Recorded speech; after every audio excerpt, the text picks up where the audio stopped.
Supreme Radio, Supreme Radio, Supreme Radio. You found it. The best music you'll find anywhere. All the music you want. Supreme Radio, Supreme Radio, Supreme Radio.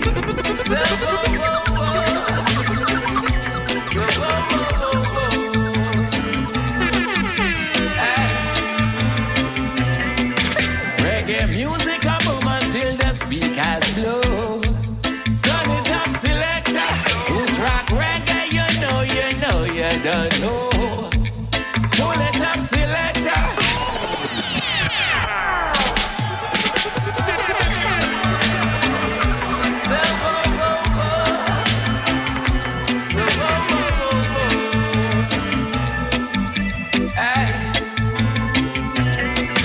Reggae music a boom until the speakers blow. Turn it up, selector. Who's rock reggae? You don't know. Pull it up, selector.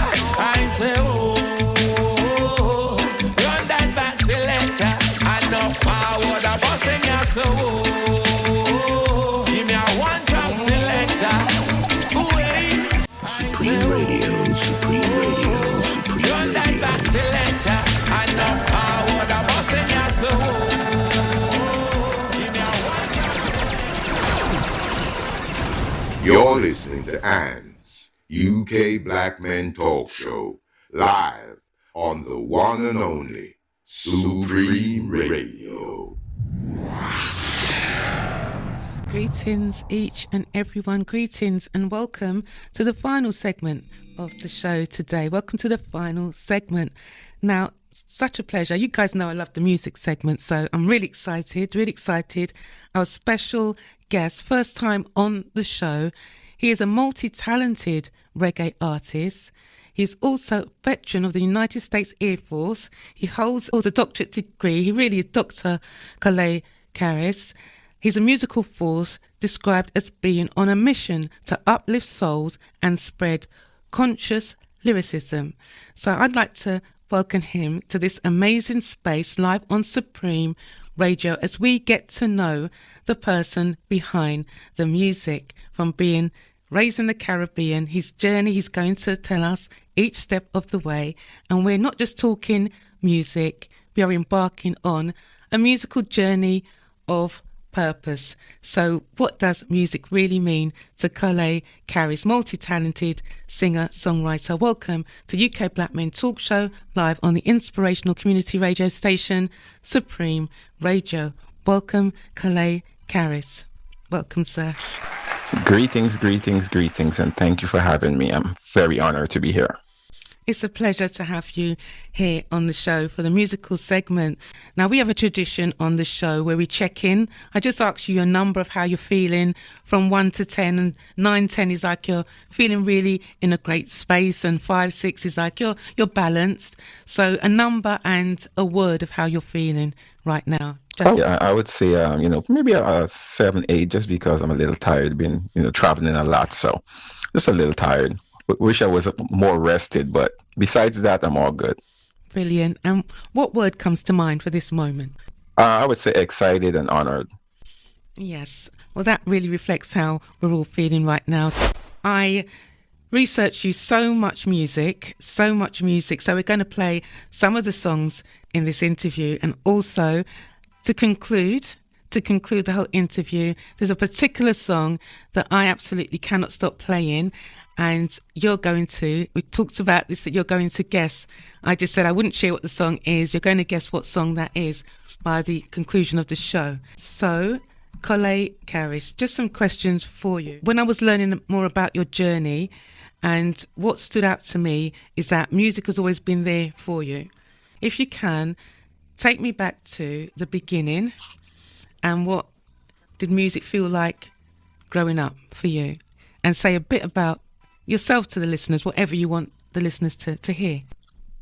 I would say music goes all the way back to my childhood. My dad was very involved in and very deeply involved in the music. He used to be a drummer. I've never seen it, I've just heard about, he being a drummer from a historical point of view. Also, he used to play a lot of music of many genres, and that was my introduction to music. Every time he's home, 9 out of 10 times music is playing in the background. So that was my initial introduction to music. And then within the reggae community and dancehall community, there were two very prominent festivals. One was called Sting and one was called Sunsplash. Yes. And seeing those events really made me want to do this on a professional level. So that was kind of my birth story into the music industry. That's where I kind of started. That's what gave me the drive to take off as a reggae artist. That's where it started for you, growing up in the Caribbean. And I love the fact that you mentioned your father, because we love mothers and fathers here on UK Black Men Talk Show. Sometimes we don't hear enough about fathers. So when I saw on your website and in my research the mention of your father as well, that was really powerful for me as well, just to see that you're acknowledging your father, because not everyone talks about their father. So that stood out to me. And I also want to ask you then, because you were in the Caribbean and all the musical influences, your father would play different types of music. After the Caribbean, let the people know that journey. So I landed in New York. So, it doesn't matter what genre it was. He would play it oldies, not so much of the heavy metal or country. I don't have that recollection. But once I landed in New York City, I completed high school in Brooklyn. And very early in my landing, I very early got into New York. I got a record deal with a very prominent, still available around today, record label called Trackmasters. But they were very young at that time. The label was very young at that time, so they changed course to becoming more of a production, making composition, and they steered away from the artist development science. So after that, I kind of changed my course and, starting to start a family and stuff. I didn't want to move back home. Once you leave home, you don't want to move back home. So I decided to join the military. Can I ask you about that, the point where you had to, from my understanding, you had to pause your musical career as well because of the responsibilities being in the Air Force. Tell me a bit more about that. Yes, tell us about that. So anyone who serves in the military know there is very little room for, I won't say there's very little room, but you have to have a balance. And the military service I was in the United States Air Force, and they have this credo says service before self. So at many aspects, the music career was clashing with my military service, not so much on, you have to stop doing music, but it could become very tiresome and, burdensome to be juggling both. Sometimes you have a show and, depends on the time the show ends, you still have to get up at 4:45 in the morning to be back to, perform your duties. So that was a challenge. So I actually put the music career on a back burner and started focusing more on academia and actually elevating myself within the corporate structure per se. So that was my journey until, when you're not living your purpose, there's all sorts of other implications that come along. You start having these depressive elements and anxiety and stuff because you're not living your purpose. During that time when you paused, how that must have felt, and knowing that that's your purpose, and with the academia, you really went for it. I just like the fact that you didn't say to me, I have to call you doctor or anything, but you've earned that. You're a doctor, you got your doctorate, you studied really, really hard, and just wanted to say to you, well done to you, because you were juggling everything. You had to make that decision. You stuck with the academia for that time that you needed to stick with it.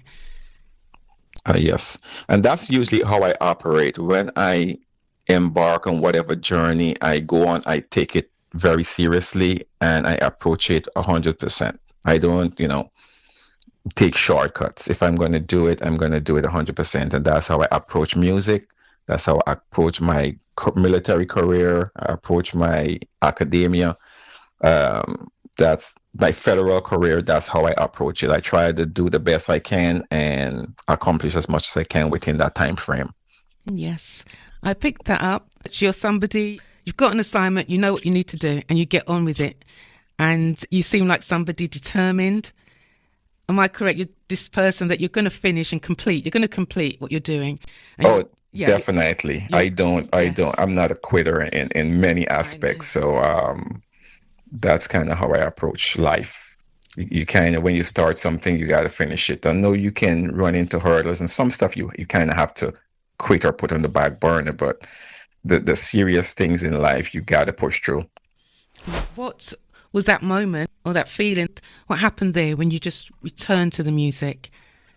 I got to a point in life when I realized that I was living a life not for myself or the people important to me, and I was living a life to elevate others. And when I say others, I'm meaning like corporations, and many of us we're trapped in this cycle where we have to, you have to feed your family and stuff. But once I was able to find an out, I did not, hesitate on the opportunity, because you have to put yourself first. You have to put your family first, self-care and self-love first. And that was what drove me to make that decision. Yes, we love this message here. We really do. And with regards to your music, and I started this segment with Pull It Up. Would you like to share a bit about that? And then I'm going to play a song about home, Caribbean and Jamaica. So Pull It Up. Colle Kharis, what inspired you? That song was driven from experience. So I was performing at a festival in Baldwin Park, that's in Florida.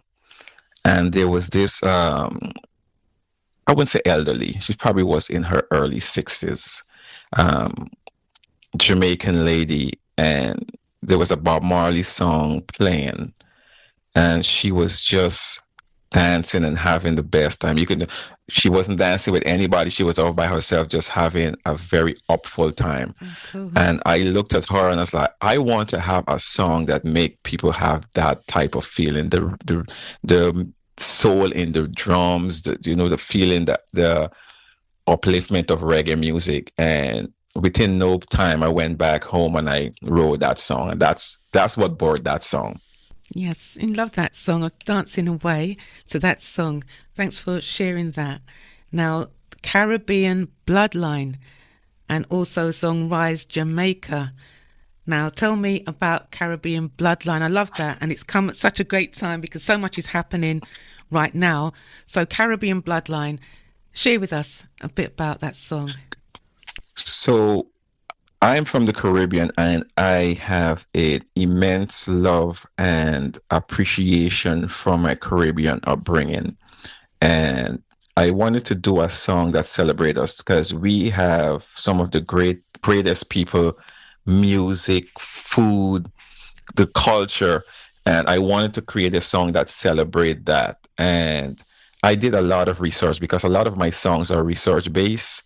So I actually went out and studied all the Caribbean, nations that I did not have a full understanding of. I even read, I think, every single Caribbean country within the Caribbean Commonwealth. I read their national anthem, and then I composed a song, because I wanted to make sure that everybody was represented in some way or the other. So that's kind of my approach to that song.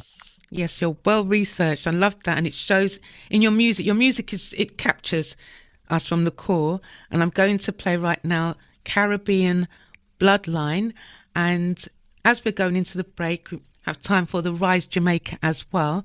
So you introduce the song for us. Caribbean Bloodline, I just give an introduction. It's a heartfelt song about uplifting the Caribbean culture. And to move to Rise Jamaica. Rise Jamaica was a song post, Hurricane Melissa, and I wanted to do a song, not a depressive song that usually come after tragedy. I wanted to do a song that uplifts the Jamaican community and saying, look, everybody goes through these struggles, but at the end of the tunnel is brighter. So Rise Jamaica. So those are the two songs. Here we go. Caribbean Bloodline and Vibes Jamaica. Radio, Supreme Radio, Supreme Radio.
Supreme Radio. UK Black Men Talk Show.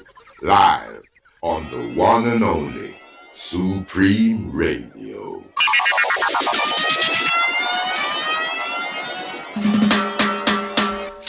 Like the bedrock of the Blue Mountain peak, stand tall, stand firm on your feet. The storm may bend you, but it's not gonna break your core. Jamaica, no one forevermore. Rise, Jamaica, Supreme like Radio, a phoenix Supreme in the Radio, sky, Supreme Jamaica. The storm has passed for those who've crossed. Cry, Jamaica, in the pine, Jamaica. Let your sun shine on Jamaica. Man by the storm, but the roots hold firm. Stand strong, Jamaica. No, Powerful music indeed. We are in conversation with Colle Kharis. Welcome, Colle. Brilliant music, brilliant. Thank you. Yes, messages are coming through.